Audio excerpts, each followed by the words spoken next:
ওরে বাবা, গভীর জঙ্গল, ঠিক আছে, আর কোনো কুল কিনারা নাই। হ্যাঁ, জঙ্গলের ভিতরে আশপাশে ধারে কাছে কিছু দেখা যাচ্ছে না, মানে সব দূরে আছে এখন।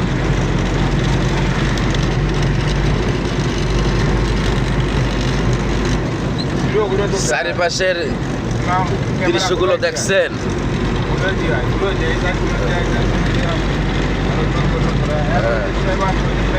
দুনো পাশে জঙ্গল, মাঝখান দিয়ে রোড।